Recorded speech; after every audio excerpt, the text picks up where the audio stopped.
Dans les vidéos précédentes, on a vu comment choisir sa voiture électrique, comment la recharger au quotidien et comment réussir ses longs trajets.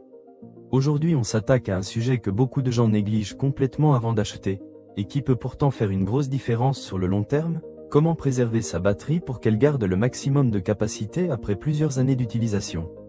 Parce que ta batterie, c'est le cœur de ta voiture électrique. C'est elle qui détermine ton autonomie, ta valeur de revente et ton confort au quotidien. Et la bonne nouvelle, c'est que quelques habitudes simples, prises dès le départ, peuvent vraiment tout changer. Ce n'est pas compliqué, mais encore faut-il le savoir. Qu'est-ce que la dégradation de batterie et comment ça fonctionne? Commençons par comprendre ce qu'est la dégradation d'une batterie, parce que c'est souvent mal compris et ça génère beaucoup d'inquiétudes inutiles. Toutes les batteries se dégradent avec le temps et les cycles de charge. En gros, plus tu les recharges, plus le temps passe et plus elles perdent en capacité de stockage. C'est inévitable, exactement comme la batterie de ton téléphone. Plus tu l'utilises, plus tu dois la recharger et plus la batterie vieillit. La question n'est pas de savoir si ta batterie va perdre de la capacité, mais à quelle vitesse, et ça, tu as une influence dessus. Attention, je tiens à préciser que le plus important pour le vieillissement de la batterie, c'est sa gestion de sa température. Et ça, c'est le constructeur qui s'en occupe lors de sa conception. Plus la gestion thermique de ta batterie est bonne et plus ta batterie durera longtemps. C'est pour ça qu'une batterie de téléphone ne dure souvent pas plus de 5 ans, c'est parce qu'elle ne peut pas être refroidie efficacement dans certains cas. Pour te donner une idée simple, une batterie bien entretenue et bien conçue perd en général entre 1 et 2% de sa capacité par an les premières années, puis la dégradation ralentit. Concrètement, une voiture avec 400 km d'autonomie au départ pourrait avoir 350 à 370 km après 5 ans d'utilisation. Ce n'est pas dramatique et avec les bonnes habitudes, tu peux rester dans la partie haute de cette fourchette. A contrario, si tu as de mauvaises habitudes, tu vas être dans la partie basse de cette fourchette. Les garanties constructeurs jouent aussi un rôle important ici.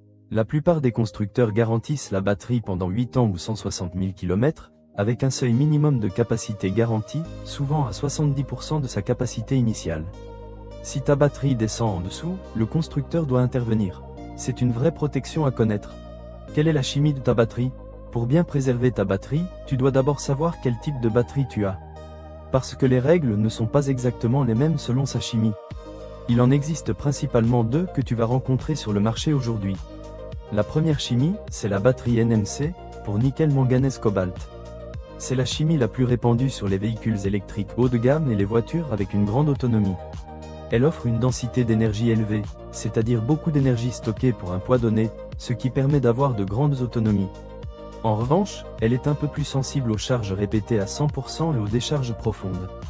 C'est la batterie avec laquelle tu dois le plus respecter la règle des 20 à 80% au quotidien. Ces batteries sont généralement annoncées à 1500 cycles de charge pour une utilisation automobile. Mais au fait, qu'est-ce qu'un cycle de charge? Un cycle de charge, c'est une recharge de 0 à 100% de capacité. Si ta batterie est donnée pour 1500 cycles et que la voiture est donnée pour une autonomie moyenne de 400 km, alors ça veut dire qu'elle est prévue pour recharger 1500 fois l'équivalent de 400 km d'autonomie en moyenne, soit 600 000 km. La deuxième chimie, c'est la batterie LFP, pour lithium fer phosphate. On la trouve de plus en plus sur les voitures d'entrée et de milieu de gamme, les Tesla Model 3 propulsion, les Renault 5, les BYD, beaucoup de modèles chinois.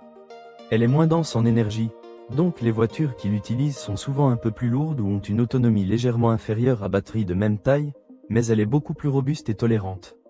Avec une LFP, tu peux charger à 100% tous les jours sans abîmer ta batterie. C'est même recommandé de le faire régulièrement pour calibrer le système de gestion de la batterie. Petite particularité de la batterie LFP, elle a tendance à se dégrader plus fortement les premières années mais va ensuite se stabiliser et sur le long terme, elle se dégradera moins qu'une batterie NMC. Ces batteries sont généralement annoncées à 3000 cycles de charge pour l'automobile, soit le double des batteries NMC, et jusqu'à 6000 cycles de charge pour du stockage d'énergie stationnaire comme pour les centrales photovoltaïques. Avec une batterie LFP et une voiture qui peut faire en moyenne 400 km sur une seule charge de 0 à 100%, elle pourra donc t'offrir 1 200 000 km. Impressionnant, non? Comment savoir quelle chimie tu as? Consulte la fiche technique de ta voiture ou contacte le constructeur. C'est une information qui devrait être facilement accessible. Et si tu n'es pas sûr, applique la règle des 20 à 80%, elle est bonne pour les deux chimies, même si pour la LFP elle est moins critique. De toute façon, le menu de ta voiture recharge t'indiquera s'il faut que tu charges à 80% au quotidien ou à 100%. Quelle habitude prendre pour préserver ta batterie? Maintenant qu'on comprend les bases, voici les habitudes concrètes à adopter dès le départ. Première habitude, respecte la règle des 20 à 80% au quotidien si tu as une batterie NMC. On en a déjà parlé dans les vidéos précédentes, mais c'est ici que ça prend tout son sens. Chaque fois que tu charges ta batterie à 100% alors que tu n'en as pas besoin, tu accélères légèrement sa dégradation. Et chaque fois que tu la vides complètement, idem. Au quotidien, reste dans cette fourchette, ta batterie te remerciera dans 5 ans. Si tu dois faire un long trajet, charge de manière à être à 100% au moment du départ et lorsque tu arrives. Si tu es à moins de 20% de batterie, recharge-la immédiatement pour ne pas rester sous les 20% trop longtemps. Deuxième habitude, évite autant que possible les charges rapides répétées au quotidien sauf si c'est ta seule option de recharge. La charge rapide, sur autoroute, c'est fait pour ça et ça ne pose pas de problème. Mais utiliser une borne ultra rapide à chaque fois pour recharger ta voiture au lieu de la brancher chez toi ou au travail, ça génère plus de chaleur dans la batterie et accélère légèrement sa dégradation sur le long terme. Si tu peux charger lentement, préfère toujours cette option. Troisième habitude, évite d'exposer ta batterie à des températures extrêmes sur de longues durées. Garer au soleil en plein été pendant des heures avec une batterie à 100%, ou garer dehors à moins 15 degrés en hiver avec une batterie à 10%, ce sont les situations à éviter autant que possible. Si tu as un garage, utilise-le. La batterie préfère les températures modérées. Quatrième habitude, si tu laisses ta voiture stationner longtemps, plusieurs semaines ou un mois, range-la avec une batterie entre 50 et 60%. Ni trop pleine, ni trop vide. C'est l'état le plus stable pour une batterie au lithium en stockage prolongé. Cinquième habitude, active le mode de charge programmé si ta voiture le propose. Certains véhicules permettent de programmer la fin de charge pour qu'elle soit prête à l'heure de ton départ. Ça évite que la batterie reste à 100% pendant des heures avant que tu partes, c'est mieux pour elle. Pareil avec le batterie Care Mode proposé par certains constructeurs sur les batteries NMC qui remettra automatiquement à la fin de chaque recharge, la limite de charge à 80 ou 90% selon leurs préconisations. Et si on parlait maintenant des idées reçues sur les batteries? Il y a beaucoup d'idées reçues sur ce qui abîme les batteries, alors clarifions quelques points importants. Recharger ta voiture tous les jours n'abîme pas ta batterie si tu restes dans la bonne fourchette. Contrairement aux anciennes batteries nickel-cadmium, les batteries lithium modernes n'ont pas d'effet mémoire. Tu peux la brancher tous les jours sans problème. La régénération au freinage ou frein régénératif n'abîme pas non plus ta batterie. Au contraire, c'est une récupération d'énergie douce qui est tout à fait compatible avec une bonne santé de batterie sur le long terme. Conduire de façon sportive occasionnellement ne détruit pas ta batterie non plus. Une accélération franche de temps en temps, ça va. C'est l'exposition répétée à la chaleur excessive, charge rapide quotidienne, températures extrêmes, qui pose problème, pas une accélération ponctuelle. En revanche, les voitures électriques ont quand même des pièces mécaniques en mouvement avec des graisses et huiles pour leur lubrification donc même s'il n'y a pas de temps de chauffe sur une électrique, attends toujours 5 à 10 minutes de roulage avant d'utiliser les performances maximales de ta voiture. Et l'hiver, la batterie froide ne pourra pas fournir la maximum de sa puissance les 10 premières minutes de roulage, c'est normal il faut qu'elle se réchauffe elle aussi pour ne pas s'abîmer. Donc prévois toujours un temps de chauffe, même sur une voiture électrique, et surtout en hiver, pour la protéger au maximum.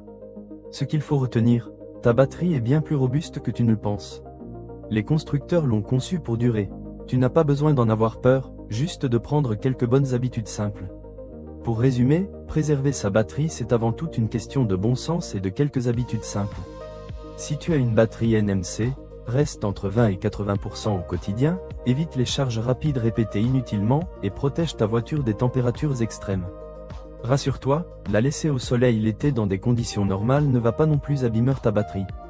Si tu as une batterie LFP, tu peux charger à 100% régulièrement, c'est même recommandé. Profite de cette flexibilité, et dans les deux cas, programme tes charges, évite le stockage long à 100% ou à 0%, et laisse ton véhicule dans un endroit tempéré si possible. Ta batterie est conçue pour durer au moins 15 à 20 ans avec des habitudes normales. Avec les bonnes habitudes, tu peux faire bien mieux que ça. Dans la prochaine vidéo, on va parler d'un sujet très pratique. Comment installer sa wallbox ou sa prise renforcée à la maison, comment choisir le bon installateur et ce à quoi il faut faire attention. Parce que c'est vraiment l'équipement qui change tout pour le quotidien en électrique. Ce sera une vidéo dédiée uniquement à la recharge en courant alternatif, soit la recharge du quotidien pour la majorité des conducteurs de véhicules électriques. Si cette vidéo t'a été utile, like et abonne-toi. Et dis-moi en commentaire si tu sais déjà quel type de batterie à la voiture que tu envisages. NMC ou LFP? À très bientôt.